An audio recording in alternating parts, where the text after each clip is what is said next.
Perkenalkan, namaku Jiwan Maulana Rajendra, kelas 2 SDIT Al-Ikhlas Logowungu.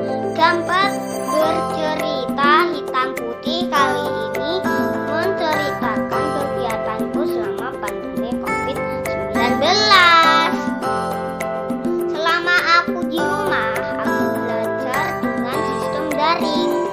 Aku juga mengaji dan sholat bersama keluargaku. Kadang aku menyanyi bersama keluargaku. Tidak lupa juga selalu mencuci tangan dan berolahraga. Selalu memakai masker apabila keluar rumah.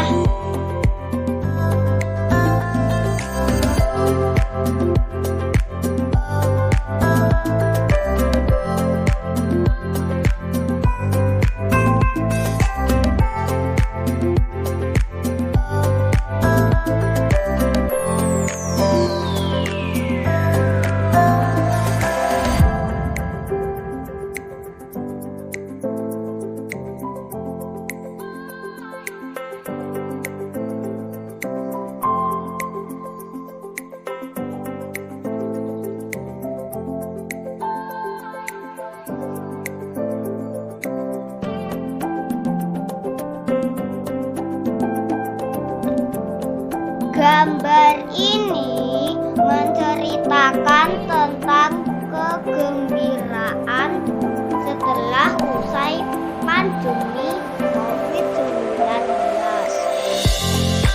Aku dan keluargaku